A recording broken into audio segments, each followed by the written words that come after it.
A HBO acabou de lançar a minissérie Chernobyl e nós vamos conversar um pouquinho sobre ela. Afinal de contas, foi um dos maiores sucessos já desse ano depois de Game of Thrones. Será? E novamente quem está comigo, Dona Janda, bem-vinda à nossa Uou! conversa. Tudo bem, meu amor? Tudo bem? E aí, querido, o que que você achou de Chernobyl? Vamos começar pelo básico, né? Como é que foi para você a experiência dessa minissérie incrível da HBO? É bem radioativa, né? É Assim, uma série impactante, em todos os sentidos possíveis. pois é, né? Ela trabalha tanto, ela trabalha um assunto histórico, então já vamos começar, né? Que muita gente, vocês vão soltar spoiler. Enfim, é história, gente. Não tem spoiler sobre Chernobyl. É, Todo mundo sabe como é que começou, o que que aconteceu. E se você não sabe, dá uma busca. Aí tem livros, tem outras séries, tem documentários. Então vai atrás, vai saber um pouquinho. Querida, me fala sobre a experiência em si. O que que você achou da forma como a HBO trabalhou esse assunto, ou mais do que isso, né? Como é que foi que para você que a HBO, assim, estruturalmente, tanto em termos de narrativa, estética, como é que foi para você essa minissérie? ela, assim, para quem não sabe exatamente o que esperar, quando você começa o primeiro episódio, é muito impactante, porque é de um realismo, né? Uma preocupação de retratar os detalhes estéticos, o figurino, maquiagem, cabelo, tudo da época dos anos 80, né? E retratar isso de uma Ucrânia, né? Que a história se passa em Pripyat, não sei exatamente como fala em inglês, mas enfim, que era uma cidade muito pequena, né? Era uma cidade interior, não tinha nem, acho que não tinha nem 10 mil habitantes, era uma coisa assim muito pequena que basicamente todo mundo que morava ali ficava em função da usina nuclear, né? Então você conseguir retratar isso, a própria usina, né, e a explosão da usina e tudo, o primeiro capítulo é assim, já começa começando, não te Uhum. prepara muito com aquele terreno, né? Nos primeiros 5, 10 minutos já tem a explosão, você já fica sem ar, você já fica naquela angústia, né? Tem uma Porque ao estrutura. contrário, por exemplo, ao contrário de séries de suspense e tal, que vai construindo perigo, não, ele já chega com perigo, você já sabe o que vai acontecer e você vai sofrendo junto com os personagens, né, o que a gente chama de elenco de apoio, né, que é aqueles que não estão lá sem saber o que está acontecendo, a inocência das pessoas, ai que bonitinho, tá nevando, não tá nevando. Pois é, cara, Isso, assim, eu, você. o aspecto de filme de horror que tem da série, assim, acho que assim, logo na primeira cena, né, a gente já tem um avanço no, a gente começa uns 2 anos no futuro Isso. e tem assim, logo, a gente não, eu vou ser honesto, eu não sei porque eu não preciso pesquisar sobre isso. Afinal de contas, a série, essa minissérie, ela é baseada eu esqueci agora qual é o livro que eles se basearam para montar essa minissérie, mas tem um livro específico agora fugiu o nome, mas assim, então ele tem uma trama que ele se baseia em alguns, não só dos aspectos históricos que a gente já conhece pelos registros, mas de um registro que foi bem pontuado, de um trabalho de levantamento, e isso aí inclui, por exemplo, a morte o Legazov, né, que Isso. foi o principal cientista aí que foi responsável pela descoberta do que estava acontecendo, por solucionar, né, trazer as soluções, logicamente que amparado por vários outros cientistas e técnicos que auxiliaram ele e que na história foram ali condensados na Ulana, né, que cara, a gente brincava que a Ulana parecia uma espécie. A Ulana ela era cientista, investigadora, espiã russa. Cara, ela entendia de física, matemática, biologia, ela entendia de tudo, cara. Ela era. Eu falei, gente, que mulher é essa? E aí no final você vê lá na série, na verdade ela nunca existiu, né? Ela foi uma É uma junção de várias pessoas, combinação de todo mundo. de várias pessoas. Então aí faz todo sentido. Mas é interessante que tem essas pequenas licenças poéticas, né? Logo no começo a gente já tem esse movimento da história começar exatamente 2 anos e 1 minuto no futuro, assim, tá rolando de repente tem aquele salto pro retorno, né? 2 anos e 1 minuto antes. E a gente tem aquela visão, especialmente da pessoa comum, né? Você começa com a visão das pessoas da cidade observando aquilo acontecendo e o próprio desconhecimento, né, das pessoas que estavam envolvidas no caso. E é engraçado porque fala muito sobre, assim, Muita gente vai pegar, especialmente pelo lado de entender, né, como algumas pessoas eu acabei vendo, de entender como é que a cabeça dos soviéticos funcionava, do tipo da soberania, do pensamento estreito, do tipo estamos sempre corretos. E isso é mais do que uma alegoria sobre a questão soviética, é uma alegoria sobre a questão humana. Ele fala, e isso a gente está vendo todos os dias, a gente está vendo em várias situações como as pessoas têm essa necessidade de controle quando o controle é perdido, ou de acreditar piamente de que o que ele está fazendo é o certo. Várias vezes colocam como se fosse uma coisa especificamente, sei lá, soviética ou especificamente da Cortina de Ferro, e isso é uma coisa que a gente vê o tempo inteiro, especialmente no universo até capitalista, especialmente no universo capitalista a gente No vê isso. universo da política é o que rege, né? Assim, é uma briga de poder, de egos, de quem pode mais, né? Uhum. E é isso que, impede uma nação de fato evoluir, né? E também permite que erros, né? E desastres como esses acontecem. Assim, não é muito diferente do que deve ter acontecido com Mariana ou Brumadinho, né? Uma série de Uhum. erros, de negligências que permitem que a coisa chegue a esse ponto, né? Você falou uma coisa interessante, Bruno, sobre como que a HBO, né, entrou nesse projeto. Primeiro assim, a gente tem que se perguntar antes de mais nada, né, por que os Estados Unidos e a HBO, qual é o interesse deles em resgatar essa história, esse Uhum. episódio, né? Assim, o que Exatamente. está por trás disso? Nada é tão gratuito assim. É óbvio que assim, é uma produção, é entretenimento, mas também é uma passagem de reconhecimento, né? Aliás, de conhecimento. Tanto que assim, já está rolando aí um papo de que a Rússia quer fazer a sua própria série contando a versão dela da história, né? Uhum. E que é bastante justa, né? Mas quando você estava perguntando da criação da série, eu achei especialmente interessante como os relatos são tratados assim muito nos detalhes. É uma coisa que você tem que realmente pesquisar para entender cada coisinha que é apresentado nos episódios, né? Por exemplo, quando começa lá a chover, né? Aquele pó, e aí tem uma enfermeira que fala assim: poxa, vocês têm aqui ainda cápsula de iodo? E aí o outro Uhum. enfermeiro fala, para que vai ter cápsula de iodo, né? Pois é. O iodo é uma coisa extremamente importante, né, no caso de contaminação por reação nuclear, né? O iodo nuclear é uma das primeiras substâncias que é absorvida pelo corpo, né? E ele fica aqui acumulado na tireoide, aqui na garganta. Ele é extremamente absorvido pela tireoide. E é por aí que a pessoa acaba se contaminando e, consequentemente, desenvolve um câncer e tudo mais. Então, quando você ingere cápsulas de iodo, você ingere o iodo bom e aí, consequentemente, você não abre espaço Uhum. para entrar esse iodo ruim, que é o iodo nuclear. Pois E é. aí ele consegue ser eliminado pelo rim e tudo mais. Então fica normalmente. Mas também não é, gente, pelo amor de Deus, não é você chegar agora em casa e começar a tomar iodo, não. Assim, não Não, então, inclusive, eu falo por experiência. Eu tenho problema de tireoide e eu já conheço um pouco dessa questão de tratamento de iodo. É uma coisa bem agressiva, na verdade, né? É um negócio que debilita muito a pessoa.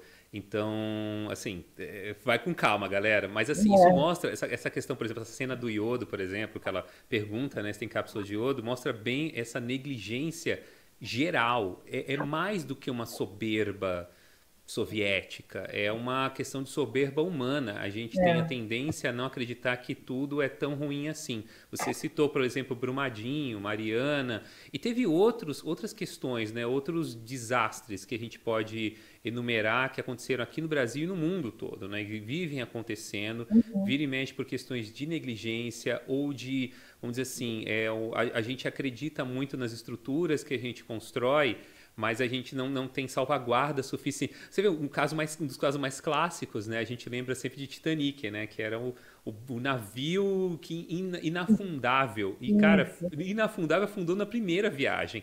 E além de afundar na primeira viagem, ele não tinha todos os dispositivos necessários, ele não tinha barcos suficientes, não tinha coletes salva-vidas suficientes. Ele foi dimensionado para receber muita gente, mas não foi dimensionado para socorrer Salva. todas essas Uhum. pessoas, né? Aqui eu estava falando do livro, As Vozes de Chernobyl, Crônicas do Futuro. É o livro que deu base, porque na verdade ele é um livro que trata da história de Chernobyl através da visão das vítimas de Chernobyl. É Uhum. diferente da forma como a gente costuma ver através de documentários e tudo mais, que vê da questão jornalística, Uhum. aquela coisa da saída das pessoas da história em si. E é bacana, porque finalmente a gente tem uma visão muito mais próxima da gente. Você observa lá a visão dos bombeiros, principalmente aquele personagem do bombeiro e a história, né, o arco dele, né, com a esposa dele, enfim, que é uma pessoa, uma pessoa real. A gente vê no final o que aconteceu com ela, que ela é uma história É que eu ficava muito com raiva dela, pra ser sincero, sabe? Porque, Sim. cara, tá caindo o Não, mundo, não, né? o Não, mundo não toque, caindo. não. Solta a mão dele, larga de. Cara, custa você ficar atrás de um plástico? Não, a mulher tem que ser aquela personagem que você fica, ai, droga, deixa de ser idiota, sabe? E ela ia lá e a enfermeira não chega perto dele, que você vai ficar doente, mulher. E a mulher tava indo lá, né? Então, assim, a gente vê essa coisa que mostra a humanidade, né, dos personagens, que é diferente. Poderia muito bem ser uma série muito mais técnica e analítica. O final da série, né, que acaba com o julgamento soviético, não tem eles não mostram o trabalho em Viena, o que aconteceu em Viena, né, o depoimento todo do nossa, eu nunca consigo falar o nome dele, é engraçado, Levatório. esses nomes são esses nomes são maravilhosos. É o Legazov. Não, E ele olha que parece. é um dos nomes mais fáceis de pronunciar da série. Pois é, não, assim, ele tem um nome que lembra muito o nome de vilão de Power Ranger, né? É o Legazov, eu sou Legazov. Então, assim, ele, né, fez no final um depoimento em Viena e no julgamento que foi feito na União Soviética, ele disse, né, o que ele tinha dito naquele primeiro momento. Uhum. Então, assim, é engraçado você ver que a história toda caminha para mostrar todos os efeitos. O primeiro episódio não é só impactante, mas ele é sufocante, porque ele mostra aquele movimento das pessoas no meio do furdúncio todo. Sabe, aquelas que você vê a transformação das pessoas em função da radioatividade, né? A pessoa tá lá, ela já, claro que ela não tá bem porque ela já tá sendo bombardeada, e o cara só de segurar uma porta, a pressão na pele, na mão, no pulso, como é que chama? Na barriga, e aí estourando as veias e ficando tudo vermelho. O rosto da pessoa, quando recebe, fica aquela mancha vermelha no rosto da pessoa, porque ficou metade dele recebendo radiação direta. Então, é uma coisa, é sufocante ver aquele É. movimento e como a série vai se transformando episódio após episódio. Esse primeiro episódio a gente tem esse movimento bem de filme de horror, depois a gente tem um movimento do disse não disse, do crer e não crer, da construção do entendimento. Aí tem aquele outro movimento que eu vou dizer assim, eu senti como se fosse uma coisa um pouco. Foi meio que não vou dizer que foi uma pá de cal, mas foi uma coisa que deu que diminuiu o ritmo da série, É, deu né? uma tranquilizada, assim, porque a gente mesmo já Foi. estava quase infartando com aquela angústia da série, né? Porque, na Era verdade, eles queriam mostrar intenso. todos os fatores, todos os movimentos para tentar, do momento em que Chernobyl explodiu e o que foi que aconteceu, né, que a gente descobre através do julgamento. Não Uhum, é que a gente descobre, mas a gente acaba, as peças se encaixam e temos a explicação do que rolou uhum, naquela explosão. Mas a gente tem todo o movimento de como o povo ucraniano, russo, bielorrusso, toda a população daquela região da Cortina de Ferro foi impactada e foi mobilizada para poder resolver esse problema que, cara, a forma como ele falava sabe, era assustador. Você imagina, você tá sentado numa mesa e o cara fala, olha, a gente uhum. provavelmente os próximos Esvaziar o 100 país. anos... Como? A gente vai ter que esvaziar o país, assim, tipo, Não, metade não nada. E ele vai enumerando todos os países que vão ser afetados, assim, que vão ficar inabitáveis, não por 100 nem 200, mas por milhares de anos, mais de 50 mil anos, e outros lugares que vão ficar para sempre contaminados, né? E você imagina o tamanho, né, o volume do desastre. E aí, finalmente, a gente chega no momento do julgamento, que você já tinha me soprado isso daí, porque eu ainda não tinha visto quando a gente conversou a primeira vez sobre a série, né? Que a gente começa com uma série de horror e no final a gente acaba com The Good Wife, assim, ou, Exatamente. ou The Prats. É interessante, assim, eu acho que mais assustador quando você para pensar que, apesar de tudo, eles conseguiram, inclusive, evitar uma tragédia ainda maior, que eles evitaram que o vazamento entrasse no lençol freático, né? Porque aí sim teria praticamente matado metade da vida na Europa, né? Pois é. Mas, por outro lado, toda usina nuclear tem que ficar perto de água. Então, isso é muito assustador, né? Mas na estrutura da série, como você está falando, é exatamente isso, né? Você tem o horror, depois você tem o que está pegando, rola um suspense investigativo ali, quem é o culpado, o que aconteceu, e no final o julgamento com o veredito, né, da série, né? Quem é o culpado? Precisamos encontrar um culpado, o que na vida real nem sempre é possível, né? Quando a gente pega essas tragédias que eu enumerei, ou mesmo, por exemplo, quando pegou fogo o Museu Nacional, que foi uma tragédia também, a gente precisa de alguma coisa para jogar a culpa, né? Exatamente. E eu acho que dói muito mais você descobrir que foi um erro humano do que você descobrir que foi uma coisa, sei lá, um raio que caiu, um acidente da natureza, né? Parece que dói, porque quando é humano tem essa questão do ego, da ambição, das politicagens, né? Mais do que política, é a politicagem que atravanca, né? Isso fica muito claro na série, sendo verdade ou não, porque afinal é um ponto de vista da história. Mas assim, nessa parte eu acho que é possível crer que é bem real isso, né? Esse jogo de interesse, essa vontade de não contar a verdade para o povo, para a mídia, para não, sabe, para não ficar feio, para não manchar minha campanha política. Isso é muito cruel, acima de tudo, né? Porque eles colocam, sabe, cargo político acima de vidas humanas, vidas animais, né? A gente só está contando humanos, né? Quantos animais morreram, quantos animais foram afetados, a natureza, né? É inimaginável. Dizem que a fumaça chegou até aqui no Brasil, de certa forma, o que é possível, né? Porque o vento é vento, gente, vem pelo É. oceano, sabe? Não é impossível, né? Você pega uma série como Dark também, que fala sobre a repercussão, né? Eles repercutem um pouco sobre Chernobyl, né? E a questão atômica, né? Uhum. Mas é interessante, você falou algumas questões, para você ver, foi um problema que foi uma questão que é irreversível em vários aspectos. Contaminou, como eles falaram, contaminou o solo, contaminou os animais, as plantas, as pedras, contaminou tudo, né? Então, aquele momento ali que mostra as pessoas sendo chamadas para poder reorganizar, para limpar a área, destruir tudo e carpinar a terra e enterrar tudo. E os robôs humanos, né? Aquilo ali foi... Nossa, aquilo ali assim, é de faltar o ar de você ver aquele tipo de coisa e você imaginar que aquilo aconteceu, que aquilo ali foi real, que eles colocavam pessoas não só na linha de frente, mas uma linha de frente irreversível, de você ficar 90 segundos e você se contaminar de um jeito que você diminuiu a sua expectativa de vida para 5, 6 anos de vida no máximo, né? É muito brutal, é muito brutal. Uma das coisas muito legais que eu vi, que eu lembro, principalmente do primeiro episódio, é as frases que são ditas pelo Legasov. Ele coloca algumas frases muito interessantes sobre a questão da história, né?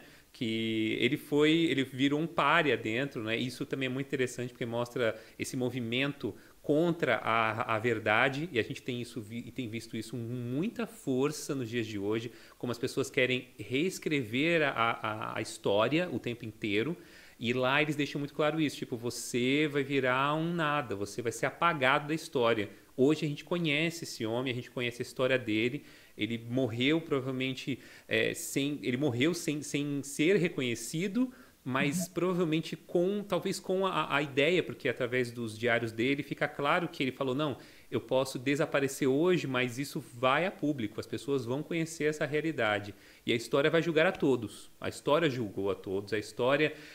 mais do que isso, ele fala sobre a questão de como é importante a gente entender o que é história, o que é fato e o que é mito. E que, no fim das contas, a história é aquilo que a gente quer acreditar que seja. A gente acreditou em muita coisa, a gente acreditou em uma forma de contar. Muita gente fala que é a questão do filtro da mídia, mas às vezes a mídia não é só um filtro, mas é uma percepção de verdade através das palavras de outras pessoas, que não são a mídia em si. Como governos vendem uma ideia, como eles explicam essa verdade. Hoje a gente tem redes sociais, né? E as redes sociais são ainda mais, pulverizam ainda mais as visões, o que ao mesmo tempo que é uma coisa boa, também é um perigo, porque você não tem mais referência do que é a realidade. Você tem dezenas de realidades e você não consegue identificar qual é a verdadeira. É só aquela que é o ponto de vista que te cabe. E é o que eles mostram muito forte nessa questão de Chernobyl. É engraçado que você vê o mundo inteiro estava sabendo já de Chernobyl, menos as pessoas de Chernobyl. As pessoas de Chernobyl ali estavam lá indo trabalhar, enquanto as pessoas lá na Alemanha já estavam colocando os filhos para dentro de casa para não serem pegos pela nuvem que estava chegando, ainda estava chegando. É muito louco você pensar esse tipo de coisa. Mas, acima de tudo, eu acho que é muito importante, né, resgatar essa história, né? Assim, eu acho que qualquer pessoa com mais de 30, 35 anos tem alguma memória do que aconteceu. Eu lembro bem de estar vendo na TV isso. Eu lembro, assim, não com clareza, mas eu lembro desse nome, eu era muito pequena. Então, assim, quando você para pensar, isso aconteceu ontem, né? O que não impede de voltar a acontecer, né? A gente tem aqui no Rio de Janeiro o Angra 1, e já teve acidente, né? É aqui no Rio de Janeiro. Então, assim, nada impede de acontecer de novo. Então, fico alerta para essa nova geração, os millennials, né? Teve o acidente de Goiânia, né?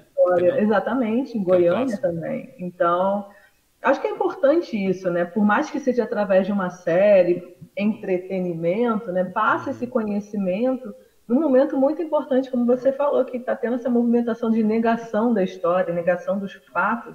Então, fico alerta, né? Gente, pega essa série que vocês amaram tanto, de 5 episódios, sabe? É curtinho. Pega e se aprofunda no assunto. Tem muito livro sobre isso. Inclusive, tem um livro acho que é Sleptana, que ganhou o Prêmio Nobel de Literatura sobre esse assunto. Então, sabe, tem muito material para pesquisar. Fica uma dica ótima para quem gostou da série. Gente, não vai ter segunda temporada, pelo amor. A gente não quer isso, vocês não estão entendendo. Não, muito obrigado. Tá bom, o que nós já vimos já tá bom. Jana, assim, só para finalizar, né? Eu queria falar muito sobre a reconstrução histórica, que eu achei assim fenomenal. Eu assisti com a prima minha, que também tem mais ou menos a mesma idade que eu, minha mãe, a gente assistiu em família, né? A gente sentou aqui e a gente foi assistindo, acompanhando. E, cara, assim, eu lembro de ter visto uma cena que, logo no final, quando o Legasov, então, quando o Legasov, ele é retirado e aí levam ele para uma salinha para falar o que nós vamos fazer com você. Ele passa por uma sala que tem azulejos beges com os desenhos marrons, assim, circulares. Aquele azulejo era o azulejo da cozinha da minha infância. Eu tinha, tipo, uns 7, 8 anos, aquele era o azulejo da minha cozinha, 1987, 88. Assim, foi uma reconstrução histórica fenomenal, não só histórica, mas estrutural, porque eles literalmente tiveram que reconstruir, né, a cidade. Você não tinha como gravar em Chernobyl. Então, assim, a reconstrução dos espaços, da forma de vida, é fenomenal, assim. Aquela fotografia fria e ao mesmo tempo era uma fotografia fria e ao mesmo tempo suja, se você for ver bem, o que são formas meio difíceis de você compactuar, porque o frio geralmente pega mais pelos tons azuis, enquanto as tonalidades sujas são mais marrons, avermelhadas, que acaba ficando um pouco mais quente, mas eles conseguem misturar essas duas tonalidades e dar o aspecto que a gente precisa para entender essa coisa quase de um inverno nuclear se construindo numa cidade que, cara, era um paraíso, né? Você vê que era linda aquela cidade. Até porque esse tom meio amarelado, assim, é do próprio urânio enriquecido, né? Então, faz parte dessa, como eu falei, né? São nos detalhes que eles foram ganhando, né? Passando as coisas no detalhe. Quando o cara fala, nossa, tá sentindo gosto de metal na boca, já é o primeiro sinal, ele já sai correndo. Isso é fenomenal dessa série. Eu acho que a gente pode esperar aí no ano que vem muitas indicações a prêmios. Espero Com mesmo certeza. também. Querida, muito obrigado pela sua participação, obrigado por essa conversa divertida que a gente teve aqui. E, bom, dê o seu recado. Então, pessoal do Cinepop, vocês podem me encontrar nas redes sociais. Meu nome é Janda Montenegro. Eu falo com todo mundo. Pode demorar um pouquinho, mas eu respondo. Então, pode me encontrar por aí, Facebook, Instagram, Twitter, enfim. É isso Um aí. beijo e estudem mais sobre Chernobyl para a gente poder conversar mais. Valeu, Janda. Obrigado, querida. Um beijo. Eu vou aqui encerrar, vou cortar você e vou começar a falar só para finalizar com a galera aqui. Bom, gente, é isso aí. A gente acabou de conversar um pouquinho com vocês sobre Chernobyl. Eu espero que vocês tenham gostado da nossa conversa. Então, ó, não esquece de se inscrever aqui no canal, tocar o sininho também, porque é sempre importante. E se você estiver vendo isso pelo Facebook, curte a página também, curte a gente e passa pra frente, avisa os amigos. Tchau pra você, até mais.